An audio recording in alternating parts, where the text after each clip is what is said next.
Divisional round is tomorrow. My name's Kay Adams, Peter Schrager, Kyle Brandt, Nate Burleson, all here for the party. And so is our NFL Network insider, Ian Rappaport, joining us right here off the top because we've got some big news in the coaching world. And it continues to break. What's the latest with the Falcons? Everything else going on here in New York with the Jets? What up? A lot of coaching dominoes going on right now. We'll start with the Atlanta Falcons. Arthur Smith has been the favorite there for really some time. They brought him in for a second interview, thought they might close it there, wanted to go on some other trips and kind of really see what was out there and just basically get all the information he could. He had a visit scheduled to the Detroit Lions this morning. I'm told that visit is now off. He has been in talks, I'm told, with the Atlanta Falcons on potentially becoming their new head coach. As of this very second, those talks are not done and finalized, so we will wait. But clearly, signs are pointing to Arthur Smith being the next head coach for the Atlanta Falcons.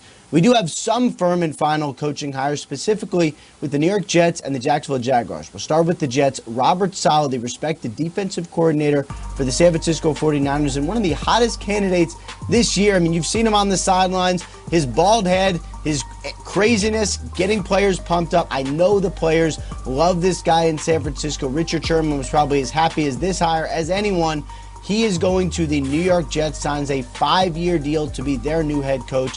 And then for the Jacksonville Jaguars, their search for Urban Meyer finally concluded late last night. He actually landed in Jacksonville in the afternoon, stepping out onto a Jaguars welcome mat. The deal had not even been done, but clearly it was getting done, and later in the night it did get done. Urban Meyer signs a long-term deal with the Jacksonville Jaguars.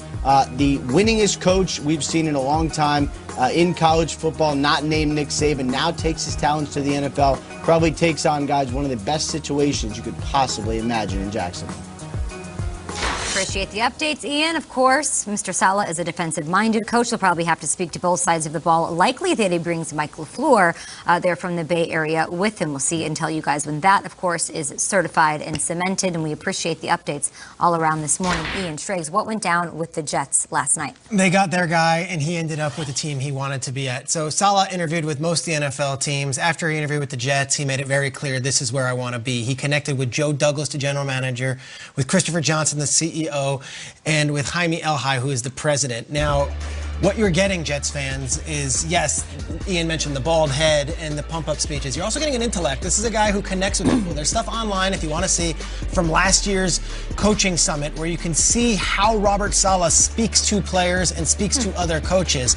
And you're also getting a great story. Son of a construction worker, married man to his wife, Sanaa. Sanaa is now pregnant with their 7th child. She is due in April. They will be Sanaa Salah. They will be coming over here to New Jersey. They have 6 kids. He's created a family that is beautiful out there, but they have moved city to city. They have finally found a true home. 7? It will be New Jersey. 7 on the way. That's awesome. But this is a guy who, for Jets fans who have been waiting, say, we want this college coach or we want Doug Peterson. For whatever it's worth, Robert Saleh wants to be the head coach of the Jets. He's wanted it for a couple of days now since meeting with them, and they wanted him. So sunny days here in New York and New Jersey for the Jets fans. I would say this, there is a lot of work to be done. But welcome, Robert Saleh. Welcome, Sanaa. Welcome the 6 little ones and the 7th one on the way. That's so cute. We're all excited to have them here in New York. A perfect place for them and their leadership. It's going over really well with Jets fans as well. If you're a Jets fan, we want to hear from you at GMFB with your thoughts. It's time for the road to the Super Bowl. That's right. It continues this weekend, as in tomorrow. The divisional playoffs, momentum building, pressure rising. Final 8 teams looking to punch their ticket to Championship Sunday. The divisional playoffs presented by Intuit TurboTax Live. The action kicks off tomorrow at 4:35 p.m. Eastern. Let's focus on that Sunday night Brady Brees situation. That one's happening, of course, in New Orleans. Drew Brees, by the way, happy birthday. Yeah, and Brees is 42. Tom Brady reminded us, though, guys, yesterday that he is still the elder statesman in Sunday's game. He's a lot younger than me. I mean, he's 18 months older than me, so 18 months younger. 18 months ago, I felt pretty good, so I've got a little advanced age on him and experience, but I'm hanging in there. He's had a terrific year, and he's a great player. I've known him for a long time. Always had a great amount of respect for him and just think so much of him as a person, as a player, and, I know what it takes to do what he's doing. He knows what it takes to do what I'm doing. And I think there's just a lot of mutual respect.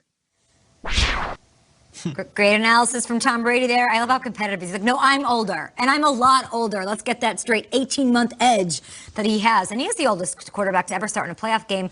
I mean, Drew Brees, no spring chicken, though. He's 42, the second oldest player to ever start in a playoff game. Impressive resumes for both of them, of course. What would a win mean for these guys? More to Brady's legacy or more to Drew Brees' legacy? I believe it's Drew Brees. Brady is solidified. He's oftentimes talked about the GOAT. He is really tap dancing on the best athlete in the world conversation. I'm talking about athleticism, but I'm talking about legacy because of how much he's won. But Drew Brees, in my mind, has always been a multiple ring winner. He just doesn't have more than one ring. Yeah. He's had opportunities, and if their team, I'm not going to say him, if their team squanders another, look at that hair right there. If the team squanders another opportunity for him to win a ring, it would be disappointing. Is he a Hall of Famer? No doubt about it.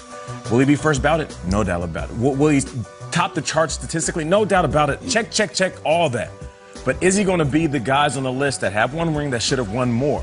That's why this is going to change the narrative. You go from one ring guy to 2 Super Bowls. That's why it means so much more for Drew Brees' legacy. The NFL did a top 100 list, and Drew Brees wasn't on it. Quarterbacks didn't make it. Didn't make it top 10 quarterbacks. Do you think if he has a second Super Bowl ring, that changes that conversation? Now the conversation, do you for think sure. So? It changes, no doubt about it. Like, if we had a conversation just without resume, and I said, you know, who's a better quarterback, Drew Brees or Ben Roethlisberger? I think a lot of us will say Drew Brees is a better passer. He's better in the pocket. He's been more consistent. He's taking care of the ball a little bit better than Big Ben. But if you look at the rings that Big Ben has, he has argument to say, he can't touch me. I have 2 Super Bowls. But if they're both in the Hall of Fame, does it matter? Yeah, it does. There's certain guys that go into, what do we call it, football heaven? And there's certain guys that sit to the next to the throne of There's a VIP room in football heaven? Exactly. There's a velvet rope. Okay. Is that true? And Drew Brees needs to get behind. I think it does matter because, and I think this game this weekend is big for both of them. These guys are linked for life. Like, these guys are going to be at the same golf tournaments. They're going to be at the same panel discussions at Canton. Depending on how the polls go, they'll be at the same correspondent dinners. Like, they are going to be hanging out a lot, and it's always going to be caught up. Sometimes earnestly by journalists, sometimes by fans screaming at them, who's better, who's better. If Brees wins, make no mistake, there is an entire torch-wielding legion of people who are GOAT truthers, who are like, it is Brees, dude, it is Brees. If Brees wins, he's 6-2 against Tom Brady. No one's beaten him more. Eli hasn't beaten him that much. Is that right? 6-2. Great stat. He's currently 5-2, Peter, and ain't too shabby. And he's swept them this year. So when they're on these panels, when they're at Pebble, Brady can be like, ha, 9 Super, ha. Brees is like, I owned you, dude. And you know what? I beat you 3 times that year in 2020 when you guys had the supposed super team, and then we waxed you in the playoffs. It's really big. But if Brady wins, he's like, remember that time I also knocked you out with that team of all-stars we sort of threw together at the last second and I ended your career? That's the ultimate walk-off. I think it's high stakes for both of them. There's GOAT discussions. There's a million radio segments for the next 50 years. All kinds of high stakes. This game kind of swings it in a way. It's a real sledgehammer for whoever wants to swing it. Aaron Rodgers is like, yeah. I'm going to beat either one of you. During that panel, is Eli Manning backstage? I think he is. Yes. And yeah, also he's there. saying, Yes. I own you, Tom Brady. There's a hilarious bit that Cooper is doing for Fox. It's great. Yes, they're all there. You know, I cringe sometimes when we have to answer these questions about legacy because it feels like talk radio, right? It is. It feels like a bad sports radio segment. But Talk radio is popular. this one really matters, and talk radio is very popular. We could talk about Hall of Fame debates. Everything is an icing on the cake at this point for Tom Brady. He's nothing to prove to anybody. And yet, if he does this in the first year with crazy. Tampa Bay and puts together this super team, and then also at the same point to what you're saying, eliminates Brees. Maybe eliminates him for good. It might be Brees' last game ever, and it's Brady as a 43-year-old in a Buccaneers uniform. I know. It's crazy. And you know what?